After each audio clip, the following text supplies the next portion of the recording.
Today we're going to be learning about gerund phrases. This is going to be part of step 6 in an 8-step process. We've already learned steps 1 through 5, and while step 6 has 4 different phrases, we're only going to focus on gerunds today.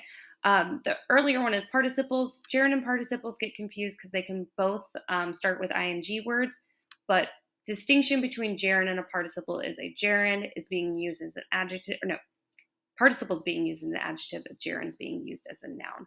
And it's always ing, whereas a participle can end in several different things. So right here, we've got definitions, its uses, and then this is where we actually get into it, where again, gerund is a verb, used as a noun.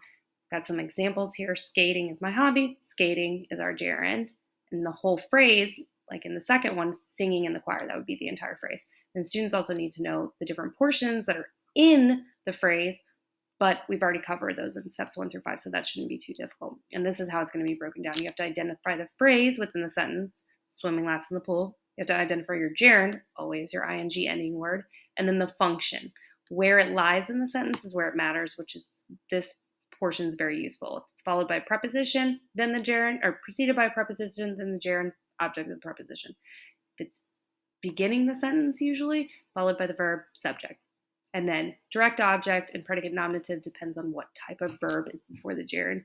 We learned about action verbs, linking verbs, helping verbs in earlier steps. So that'll give you the function. And then you have to know the portions inside of it. So in this case, swimming laps in a pool, what are we swimming? We're swimming laps, so that's our object.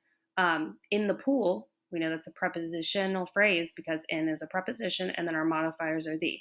Our modifiers along with our pronouns are going to be adjectives. We learned about that in step 5. Then we've got a game right here. So what is a gerund phrase? Well, we just learned that it's a verb phrase being used as a noun. So we've got our answer right here. Modifiers, complements, that's our gerund phrase. So that's an easy matching one, and then it lets them practice finding the direct object, finding the subjects, finding the prepositional phrases. Over here in the assessments, this is the assessment we usually start with. Group practice. So it's more of an I do, we do, you do. I've done the first 2, so they get an idea, and then following we usually maybe do 2 or 3 more together. And then they do the remaining themselves, asking questions if necessary. So like right here, Pablo learned about good manners by watching his father. Well, again, gerund phrase always starts with an ing word, so watching his father is the entire phrase. The gerund itself, always ing, so watching.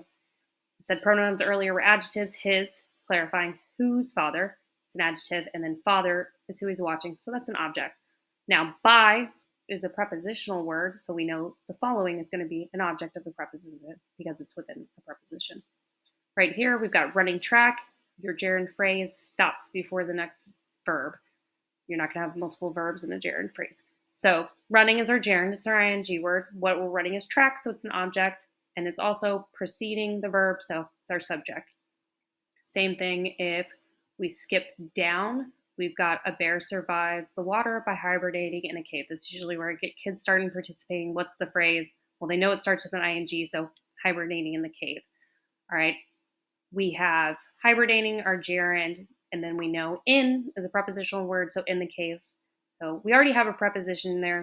Gives them an idea. It might be an object of a preposition, but we've already done by. So from number 1, they know it's a preposition. So function is object of preposition, and then they'll complete the rest of that themselves. Not the same day, but the next day, probably after they've ever to do the practice independently and try it on their own. Well, they're going to do a quizzes. This requires a Google login. My students have used it before, and it's kind of like a game. So they get to see where they rank in the class, and they get to move up their ranking. It's also very nice because they miss a question. They give them a similar question to retry it so they can correct their misunderstanding. It also will be the same as similar as this. They've got to identify the function. They've got to find it in the gerund phrase and the gerunds, and then identify any objects, subjects in there.